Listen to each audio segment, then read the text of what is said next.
Continua na capital, falando agora com Jussara Soares. Jussara, uma logística extremamente complicada desse resgate desses brasileiros lá.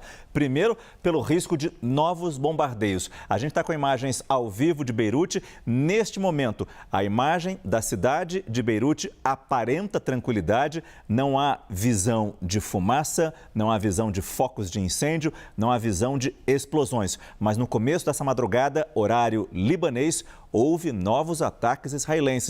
E a gente está acompanhando direto, a nossa redação está em cima dessas imagens para acompanhar novos ataques, assim como as informações que chegam da CNN Internacional. Além disso, a gente ainda não sabe, né, Jussara, se esses primeiros brasileiros a serem resgatados, se eles já estão em Beirute, porque a informação é de que muitos brasileiros que estão no Vale do Bekaa teriam que se deslocar até Beirute. É uma distância de 80 quilômetros. Não parece muita coisa, mas a gente está falando de um país que está sendo bombardeado. A gente tem essas informações de como está essa logística para retirar esse primeiro grupo de brasileiros?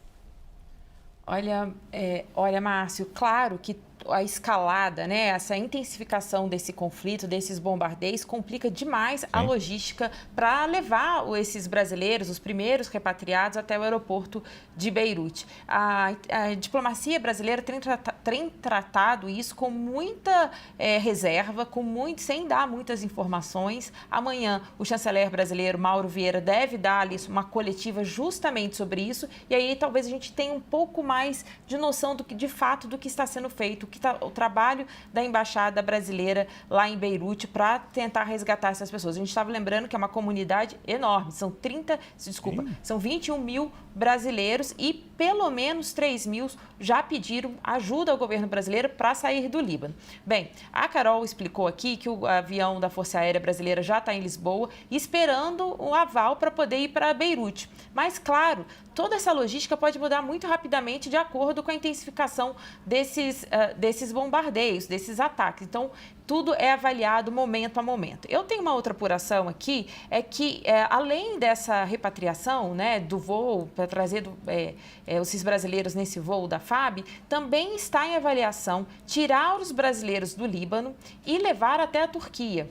Então, uma maneira, pelo menos, de tirar da área de conflito e deixar ali na Turquia esperando uma repatriação com mais segurança. Isso também está sendo avaliado, não tem uma decisão final sobre isso, mas é uma das hipóteses na mesa que a gente está falando apenas de um voo de repatriação até agora. São 3 mil pedidos e um voo para 220 pessoas. Bem, vou trazer mais informações aqui, que o governo brasileiro, Márcio, acabou de divulgar uma nota aqui agora, dizendo o seguinte, que acompanha com preocupação o lançamento de cerca de 200 mísseis pelo Irã contra o território israelense, condena a escalada do conflito e renova seu apelo a todas as partes envolvidas para que exerçam a máxima contenção. E aí a nota continua, que o governo brasileiro reitera ainda sua convicção acerca de necessidade de amplo cessar-fogo em todo o Oriente Médio e conclama a comunidade internacional para que utilize todos os instrumentos diplomáticos à disposição a fim de conter o aprofundamento do conflito. A nota encerra dizendo que a embaixada em Tel Aviv, em Israel, continua a monitorar a situação dos brasileiros lá em Israel e em contato permanente com todos os cidadãos que estão no país e tem prestado também todas as orientações e assistência consular. Márcio. Muito obrigado, Jussara Soares.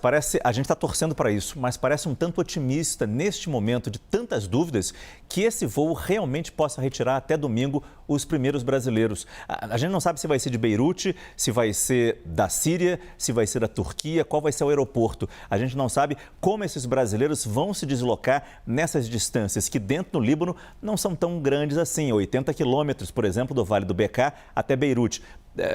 Uma linha que corta o país de leste a oeste. Agora, ir para Damasco, ir para a Turquia, talvez seja mais difícil, porque são distâncias maiores e há riscos também nesse deslocamento, né, Jussara? Não parece muito clara que isso possa vir a acontecer e, infelizmente, até domingo.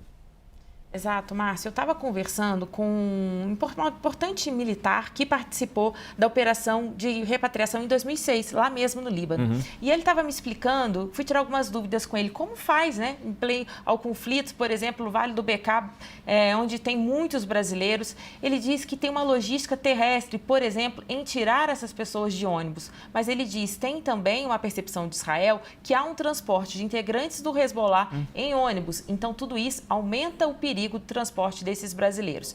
Nesse caso, ele estava me dizendo que na época precisava tudo ser negociado, tanto com autoridades do Líbano, mas também com autoridades israelenses, avisando, olha, esse ônibus vai sair de tal ponto, vai a tal ponto, será identificado com bandeiras do Brasil para ter segurança. Então, esses detalhes estão sendo acertados pela Embaixada de Beirute, mas como você bem observou, é muito difícil essa saída, né? Percorrer as distâncias, ainda que pequenas, dentro do Líbano. Só uma informação aqui, eu estava conversando com uma brasileira que está no Líbano. Tem conversado com algumas mulheres que estão lá e quando veio o aviso que eles deveriam deixar a cidade em que ele estava, ela disse que uma distância que é percorrida em 20 minutos para deixar a cidade, ela levou 17 horas para sair da cidade, tamanho a confusão, o desespero das pessoas e todo mundo tentando sair ao mesmo tempo. E aí, só por isso, dá para imaginar o tamanho desse transtorno para lidar com tudo isso, Márcio. O pânico provocado pela guerra. Obrigado, Jussara Soares.